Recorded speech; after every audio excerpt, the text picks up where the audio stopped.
அனைவருக்கும் இனிய காலை வணக்கம். மலர்ந்திருக்கும் இந்த நாள் அனைவருக்கும் இனிய நாளாக அமைய வேண்டும் என வாழ்த்துக்களை தெரிவித்துக் கொண்டு நியூஸ் ஃபர்ஸ்ட் காலை நேர பிரதான செய்திகளோடு இணைந்து கொண்டிருப்பவர் ரஞ்சனி ராஜரட்னம் ராஜகிருஷ்ணா.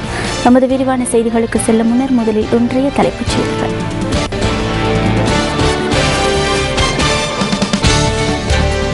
கடல் எல்லையை மீறிய இலங்கையின் 5 மீனவர்கள் இந்தியாவில் கைது. பஸ் உரிமையாளர்களுக்கு எரிபொருள் மானியம் வழங்குவதை அரசாங்கம் நிராகரித்துள்ளதாக தனியார் பஸ் உரிமையாளர்கள் தெரிவிப்பு. கென்யாவின் ஜனாதிபதி தேர்தலின் முடிவுகள் நாளை வெளியிடப்படும் என அறிவிப்பு.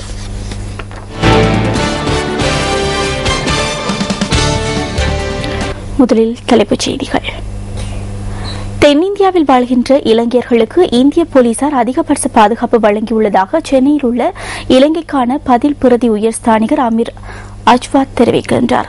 திட்டமிட்ட சில குழுக்களினால் முன்னெடுக்கப்படுகின்ற எதிர்ப்பு ஆர்ப்பாட்டங்கள் காரணமாக இலங்கையர்களுக்கு பாதிப்புகள் ஏற்பட மாட்டாது என அவர் சுட்டிக்காட்டியுள்ளார். இதற்கு முன்னர் இடம்பெற்றிருந்த ஒரு சில ஆர்ப்பாட்டங்களின் போதும் இந்திய போலீசாரின் பாதுகாப்பு காரணமாக இலங்கையர்களுக்கு எவ்வித பாதிப்பும் ஏற்படவில்லை என அவர் தெரிவித்தார். தமிழகத்தின் ஏனைய நகரங்களில் அமைந்துள்ள இலங்கை நிறுவனங்களுக்கும் விசேட பாதுகாப்பு வழங்குமாறு கோரிக்கை விடுத்துள்ளதாக இலங்கைக்கான பதில் பிரதி உயர்ஸ்தானிகர் குறிப்பிட்டார். தங்களின் கோரிக்கை குறித்து கவனம் செலுத்துவதாக இந்திய போலீசார் உறுதியளித்துள்ளதாகவும் அமீர் அஜ்வாத் மேலும் கூறினார்.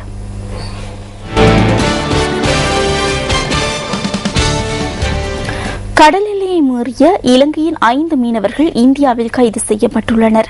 இந்திய மீனவர்கள் திருகோணமலை பகுதியிலிருந்து கடந்த வாரம் கடலுக்கு சென்றுள்ளனர். இவர்கள் பயணித்த படகு இந்திய பாதுகாப்பு படையினரால் கைப்பற்றப்பட்டுள்ளதாக கடற்தொழில் அமைச்சு தெரிவிக்கின்றது. எனினும் அடுத்த வாரம் அளவில் அவர்களை விடுவிக்க முடியும் என நம்புவதாக அமைச்சு குறிப்பிட்டுள்ளது. இந்திய இணை விசாரணை குழுவின் ஊடாக இவர்களை விடுவிப்பதற்கான முயற்சிகள் ஆரம்பிக்கப்பட்டுள்ளதாகவும் கடற்தொழில் அமைச்சு தெரிவிக்கின்றது.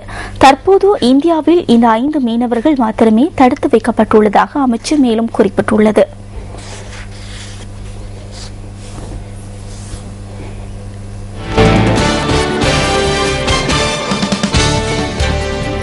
பஸ் உரிமையாளர்களுக்கு எரிபொருள் மானியம் வழங்குவதை அரசாங்கம் நிராகரித்துள்ளதாக அகில இலங்கை பஸ் சங்கங்களின் ஒன்றியம் தெரிவிக்கின்றது. இந்த தீர்மானம் காரணமாக மீண்டும் பஸ் கட்டணத்தை அதிகரிப்பது குறித்து கவனம் செலுத்தியுள்ளதாக அதன் தலைவர் கெமனோ விஜயரத்ன குறிப்பிடுகின்றார்.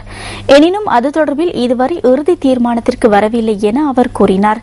இதேவேளை எதிர்வரும் ஜூலை மாதத்திலேயே மீண்டும் பஸ் கட்டண திருத்தம் மேற்கொள்ளப்படும் என தனியார் போக்குவரத்து சேவைகள் அமைச்சர் சி.பி. ரத்நாயக்க நேற்று பாராளுமன்றத்தில் தெரிவித்திருந்தார்.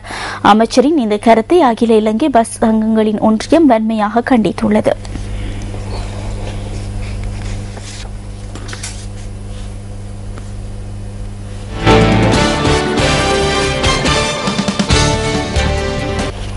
சீனி மற்றும் உப்பு அடங்கியுள்ள உணவு வகைகளின் பொதிகளில் அந்த உணவில் அடங்கியுள்ள சீனி மற்றும் உப்பு என்பவற்றின் சதவீதம் குறிப்பிடுவது கட்டாயமாக்கப்பட்டுள்ளது. தொற்று நோய் அல்லாத ஒரு சுகதேகியாக வாழ்வதற்காக உணவு பானங்களில் சேர்க்கப்படுகின்ற சீனி மற்றும் உப்பு என்பவற்றின் அளவை குறைக்க வேண்டியுள்ளதாக சுகாதார அமைச்சு குறிப்பிடுகின்றது. நீரிழிவு, இருதய நோய், களைப்பு, உயர் ரத்த அழுத்தம் ஆகிய நோய்களுக்கு இலக்காகின்றவர்களின் எண்ணிக்கை நாட்டில் தற்போது அதிகரித்து வருவதாக அமைச்சு சுட்டிக்காட்டியுள்ளது. உடற்பருமன், உடலின் கனம் அதிகரிப்பு ஆகிய காரணங்களினால் நீரிழிவு, உயர் ரத்த அழுத்தம், இருதய நோய் போன்ற நோய்கள் அதிகரிப்பதற்கு ஏதுவாக அமைந்துள்ளது எனவும் சுகாதார அமைச்சு கூறுகின்றது. உணவு பானங்களில் சீனி மற்றும் உப்பு என்பன அடங்கியுள்ளமையே இதற்கு பிரதான காரணிகளாகும் என மருத்துவ ரீதியாக உறுதி செய்யப்பட்டுள்ளதாக அமைச்சு தெரிவிக்கின்றது. இதன் பிரகாரம் உணவுகளுக்கான சட்டத்தின் கீழ் உணவு மற்றும் பானங்களில் அடங்கியுள்ள சீனி, உப்பு என்பவற்றின் அளவு அவற்றின் பொதிகளில் குறிப்பிடப்படுவதை கட்டாயமாக்குவதற்கு நடவடிக்கை மேற்கொள்ளுமாறு சுகாதார சேவைகள் பணிப்பாளருக்கு அமைச்சர் மைத்ரிபால சிறிசேன பணிப்புரை விடுத்துள்ளார்.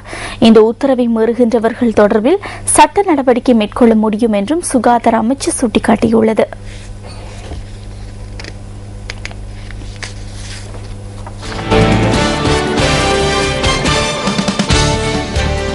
செய்திக்குறிப்புகளாக சில சம்பவங்கள் அடுத்து. மதவாச்சில் உள்ள பிரதான பாடசாலையொன்றின் 17 மாணவர்கள் நேற்று வைத்தியசாலையில் அனுமதிக்கப்பட்டனர். மாணவர்களின் உடம்பில் தழும்புகளை கண்டுகொள்ள முடிந்ததாக மதவாச்சி மாவட்ட வைத்தியசாலையின் வைத்திய அதிகாரி மொஹான் பிரேமலால் கூறினார். ஒவ்வாமை காரணமாகவே மாணவர்கள் பாதிக்கப்பட்டுள்ளதாகவும் வைத்தியர் தெரிவித்தார். கெகாலி நகரில் வீதியில் விட்டுச் செல்லப்பட்டிருந்த 6 மாத குழந்தையொன்று நேற்று பிற்பகல் போலீசாரால் கண்டுபிடிக்கப்பட்டது. குறித்த குழந்தை தற்போது கெகாலி வைத்தியசாலையில் சிகிச்சை பெற்று வருகின்றது. குழந்தையின் பெற்றோர் யார் என்பது தொடர்பில் விசாரணைகளை ஆரம்பித்துள்ளதாக போலீசார் கூறினர். பிள்ளைகள் தொடர்பில் தகவல் வெளியிடும் போது ஊடகங்களின் பொறுப்பு என்ற தலைப்பிலான சேலமர் ஒன்று நேற்று நடைபெற்றது. இலங்கை பத்திரிகை முறைப்பாட்டு ஆணைக்குழு இதனை ஏற்பாடு செய்திருந்தது. முச்சக்கர வண்டி உரிமையாளர்களும் சாரதிகளும் நேற்று கோட்டையில் ஆர்ப்பாட்டம் ஒன்றில் ஈடுபட்டனர். தமது தொழிலை மேம்படுத்துமாறும் மேலும் பல கோரிக்கைகளை முன்வைத்தும் இவர்கள் இந்த ஆர்ப்பாட்டத்தை ஏற்பாடு செய்திருந்தனர். இலங்கை மத்திய வங்கி வெளியிட்டுள்ள வெளிநாட்டு நாணயங்களுக்கான கொள்வனவு மற்றும் விற்பனை விலைகளை சுமந்து வரும் பிஸ்வஸ் தொகுப்பு அடுத்து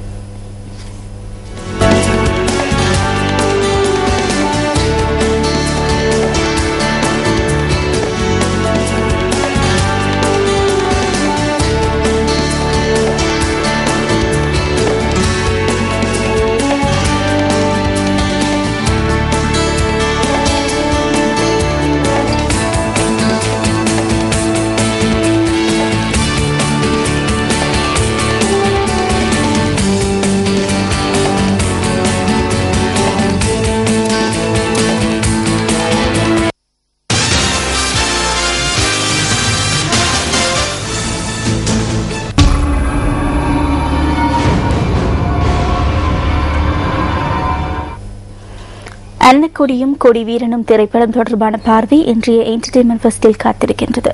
பாரதி ராஜாவின் இயக்கத்தில் வெளிவர உள்ள இந்த திரைப்படத்தில் நடிகை கார்த்திகா உள்ளிட்ட பலர் நடித்துள்ளனர். இனிய தமிழ் மக்களே, உங்கள் பாசத்திற்குரிய பாரதி ராஜா மீண்டும் மண் வாசனையோடு வருகிறேன்.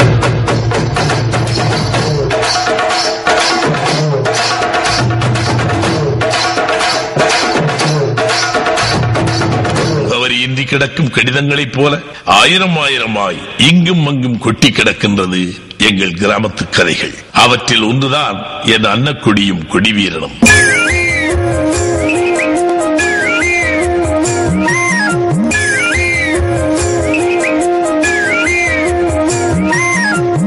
இது ஒப்பனையற்ற மனிதர்களை வைத்து காட்டுப்பூக்களால் கட்டிய மாலை.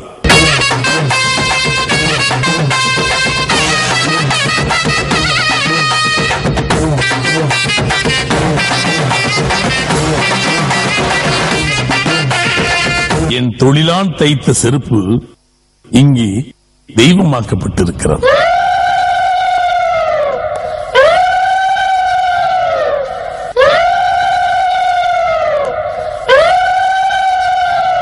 கிராமத்து காதல் எங்கள் கிடையாடுகளின் வாசனையிலேயே கண்ணுறங்கும்.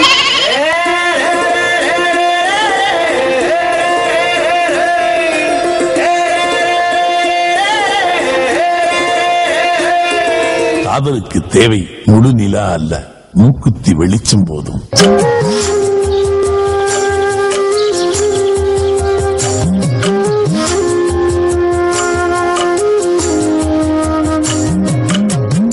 சாணம் மெழுகிய வீடுகளின் வாசத்தை மல்லிகை பூக்களால் தோற்கடிக்க முடியாது.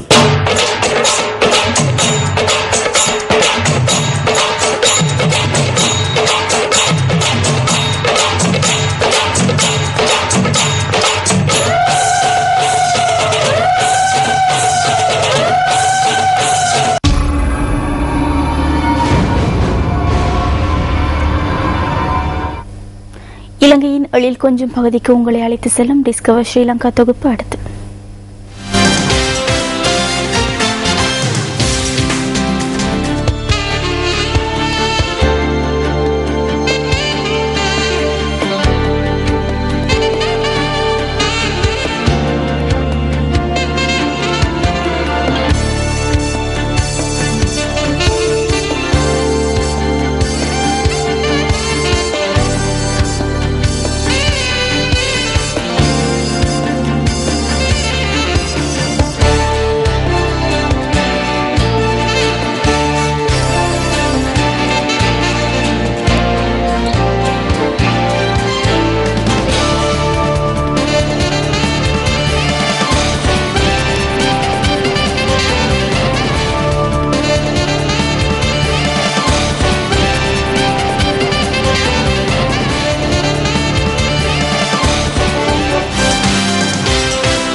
அந்த தகவலோடு நியூஸ் ஃபர்ஸ்டின் காலை நேர பிரதான செய்திகள் நிறைவடைந்தன. நமது அடுத்த பிரதான செய்திகள் மதியம் 1 மணிக்கு ஒலிபரப்பாகும்.